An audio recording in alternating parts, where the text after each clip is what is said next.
नमस्ते। आज के इस एक्सप्लेनर में आपका बहुत बहुत स्वागत है। आज हम जिस विषय पर बात करने वाले हैं ना, वो मेडिकल सेफ्टी से जुड़ा एक बेहद गंभीर मुद्दा है।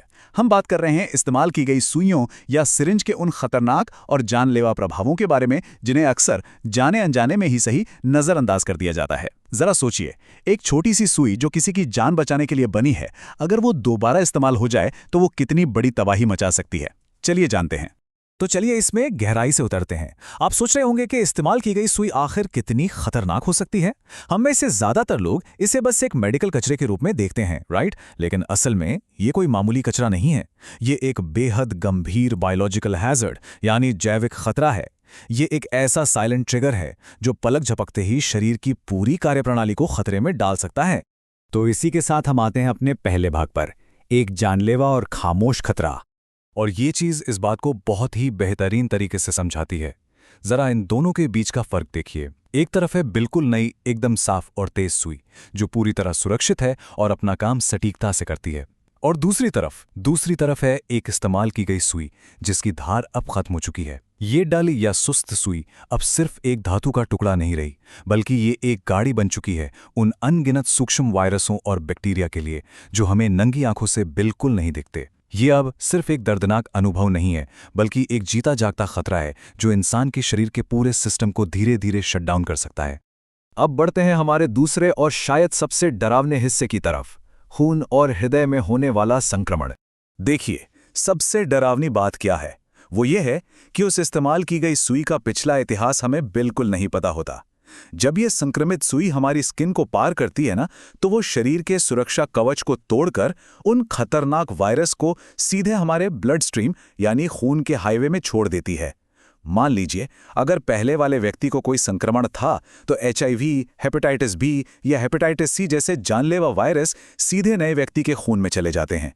और ये कोई आम सर्दी जुकाम नहीं है, ये जीवन भर चलने वाली बीमारियां हैं जिनका इलाज बहुत ही जटिल होता है। और सिर्फ वायरस ही नहीं, बैक्टीरिया भी एक बहुत बड़ा खतरा साबित होते हैं। मेडिकल साइंस में एक टर्म है एंडोकार्डाइटिस। सुनने में थोड़ा भारी लग रहा है ना? असल में जब एक संक्रमित सुई चुभती है तो बैक्टीरिया खून के रास्ते ट्रैवल करते हुए सीधे इंसान के दिल तक पहुंच जाते हैं। वह हार्ट के वाल्व में जाकर बैठ जाते हैं और वहां एक भयानक इन्फेक्शन पैदा कर देते हैं। मतलब एक छोटी सी सुई की चुभन आपके दिल को इस हद तक डैमेज कर सकती है कि स्थिति पूरी तरह से हाथ से निकल जाए। अब शरीर के अंदर की बात तो हो गई। हमारा तीसरा भाग इसी पर है, त्वचा और नसों का नुकसान। यानी जहां सुई चुभती है वहां असल में क्या होता है। जैसे कि मैंने पहले बताया, पुरानी सुई अपनी धार खो चुकी होती है, तो जब वो चुभती है तो वो स्किन और नसों को आसानी से पार करने के बजाय उन्हें चीरती हुई, कुचलती हुई अंदर जाती है।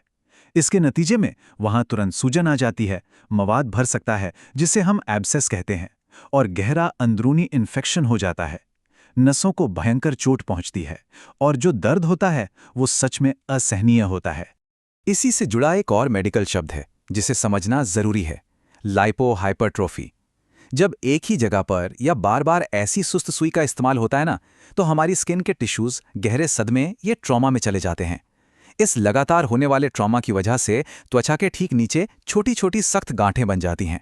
ये गांठें सिर्फ दर्दनाक ही नहीं होती, बल्कि ये साफ बताती हैं कि उस जगह के टिश्यू बुरी तरह डैमेज हो चुके हैं और अब वहां नॉर्मल इंजेक्शन लगाना लगभग नामुमकिन है। खैर, ये तो हो गई समस्याओं की बात। अब आते हैं हमारे चौथे और सबसे अहम भाग पर, बचाव के आपातकालीन कदम। तो यहाँ सबसे क्रिटिकल बात यह है कि अगर कभी ऐसी दुर्घटना हो जाए, गलती से किसी को पुरानी सुई छुप जाए, तो पैनिक बिल्कुल नहीं करना है। अपने दिमाग को शांत रखिए और ये 3 इमरजेंसी स्टेप्स का रोड मैप हमेशा याद रखिए। पहला, उस जगह को तुरंत साबुन और पानी से अच्छी तरह धो लें ताकि सतह पर मौजूद बैक्टीरिया साफ हो जाएं। दूसरा और सबसे जरूरी, बिना एक भी सेकंड बर्बाद किए, लिटरली एक भी सेकंड गंवाए बिना तुरंत नजदीकी डॉक्टर या अस्पताल के इमरजेंसी रूम में भागिए। और तीसरा, डॉक्टर से PEP और अपने चेकअप के बारे में खुलकर बात करें। यहाँ टाइम ही सब कुछ है, आपकी थोड़ी सी भी देरी बहुत भारी पड़ सकती है। अब ये PEP क्या बला है? इसका फुल फॉर्म है पोस्ट एक्सपोजर प्रोफिलैक्सिस। देखिए, ये कोई आम बुखार की गोली नहीं है, ये एक लाइफ सेविंग मेडिकल ट्रीटमेंट है। जब डॉक्टर को अंदेशा होता है कि आप HIV या किसी और खतरनाक वायरस के संपर्क में आ गए हैं, तो इन्फेक्शन को शरीर में फैलने और परमानेंट होने से रोकने के लिए वो तुरंत ये PEP ट्रीटमेंट शुरू करते हैं। किसी भी पुरानी सुई के चुभने के बाद डॉक्टर से इस ट्रीटमेंट की मांग करना आपका सबसे अनिवार्य कदम होना चाहिए। तो अब हम इस एक्सप्लेनर के बिल्कुल आखिर में आ गए हैं और जाते जाते एक बहुत ही गहरा सवाल उठता है। इस खामोश खतरे से बचने के लिए क्या ये इमरजेंसी प्रोटोकॉल हमें हमेशा याद रहेंगे? देखिए, मेडिकल सेफ्टी सिर्फ डॉक्टरों या अस्पतालों की जिम्मेदारी नहीं है। ये एक अवेयरनेस है, एक जागरूकता है जो हम सबके अंदर होनी चाहिए। एक छोटी सी सुई कितनी बड़ी तबाही ला सकती है, ये जानने के बाद क्या हमें इसके लिए पहले से तैयार नहीं रहना चाहिए? इस साइलेंट खतरे के खिलाफ हमारी सबसे बड़ी ढाल हमारी जानकारी ही है। तो इस पर सोचिएगा जरूर और अपनी मेडिकल सेफ्टी को लेकर हमेशा जागरूक बने रहिए।